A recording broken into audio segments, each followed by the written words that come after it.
money for charity and that kind of thing. And we do it, all of us, in one way or another. Sometimes you're raising money for the school, sometimes you're raising money for, I don't know, for cancer research, sometimes you're raising money for... And this year in January, we were raising money for the Spinal Injuries Association, people who've had terrible accidents and hurt their back. And we, I should explain who we was, whatever it is, we were a group of musicians, 140 musicians. Now, I'm an amateur musician, but it's kind of my passion, it's what I do. Many of my colleagues are professional musicians, and all of us play in orchestras in Cambridge. But we were given a challenge to raise money, and this was the challenge. On January the 25th, we had a 1 hour, 60-minute lesson on an instrument that we had never tried to play before in our life.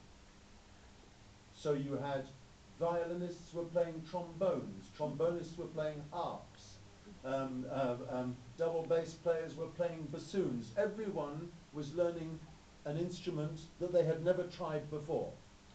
And they got one lesson, one 60-minute lesson. And then 8 weeks later, they took an official exam, a proper exam. Now, I don't know about Argentina, but in England, we have grade exams from the Associated Board of the Royal Schools of Music, or da-da-da-da-da. And so you take grade 1, 2, 3, 4, 5, 6, 7, 8. If you pass your grade 8, you're pretty damn good. We weren't taking grade 8. We were taking grade 1. So that was the task. So we all had our lesson for 60 minutes, and then 8 weeks later, you've never seen anything like it. We all went to meet the examiner. You know what taking the exam is like. Yeah. Well, now all of these musicians, the other ones, the professional ones, they're really good musicians, but you should have seen them with their new instruments. And that's what I did to raise money. Can you guess what instrument I had to learn? And the answer is yes, you can guess. I play the guitar as well, but guess which instrument, you know which instrument I did for this charity. You know which instrument was it?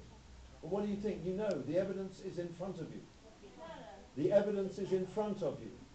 The evidence is right in front of your eyes. What instrument did I do? The evidence is right there. What instrument did I do? The tuba. The tuba. And just to give you an idea of what it sounded like, I don't know why I'm doing this, but it's sort of a bit like this, you know?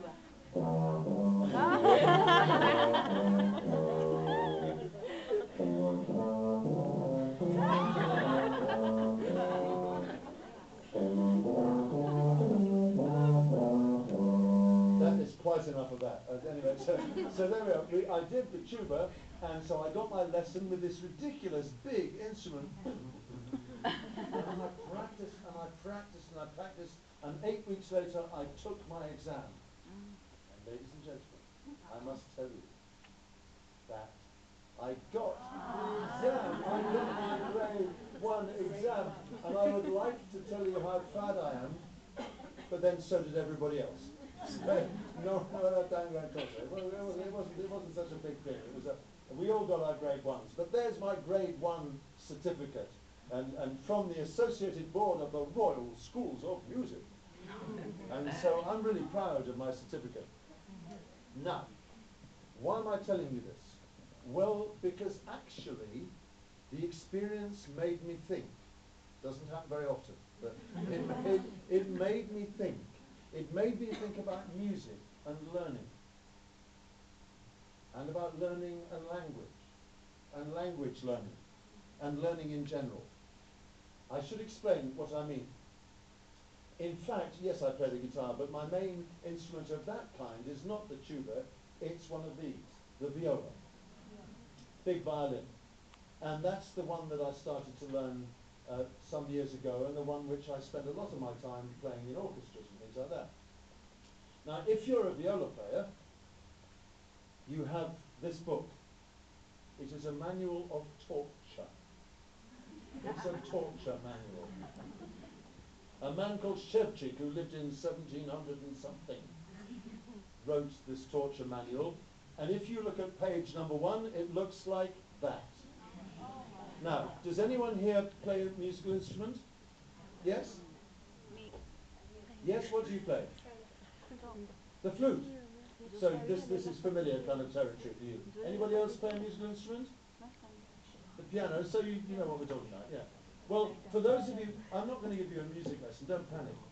But to give you an idea of what we're talking about, what you have on this page from Shevchik's stupid torture studies are, for example, this exercise here, the very first one in the book.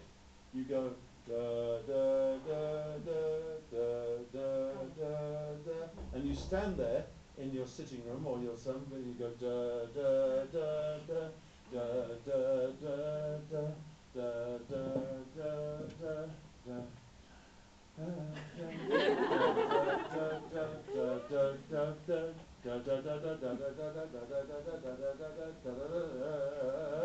And when you've done that, the excitement quickens, because then you can do the second one, which goes da da da da da da da da da, and all the time your fingers on the left hand trying to get them in the right order, the right sequence, moving easily. And then a few weeks later, when things are going really well, you can get to the really sophisticated stuff. Da da da da da da da da da da da da da da da. Oh. And look, the whole point about these exercises is they are really, really repetitive. They're really boring. They're not music. Well, I mean, they are music. She knows what I'm talking about. She plays the flute. You've done this. Scales. Da da da da da da da da da da. They're not real music. They're repetitive things. And if you want to be a good viola player, I wish I was. If you want to be a good player, viola player, you should do 10 minutes, 15 minutes, 20 minutes, half an hour of this every single day of your life. So every day doing this meaningless, repetitive practice. And everybody who's ever got good at a musical instrument has done this kind of thing. On her flute, she's done it. Oh God, it's so boring. It's really boring. But why do people do that? Well, because most music teachers and musicians and music students think that practice works. That practice, endless repetitive practice, again and again and again, doing the same old thing, again and again and again, it works. And they've done studies about why some children become really good at musical instruments and some don't. And one of the most boring conclusions is it depends on the hours of practice. And if you do more hours, you get better than if you do less. As simple as that. You've seen how boring it is. Endless repetitive practice. One of my teachers, one of my viola teachers, she says that doing practice like this is like putting money in the bank. The more you do it, the more you have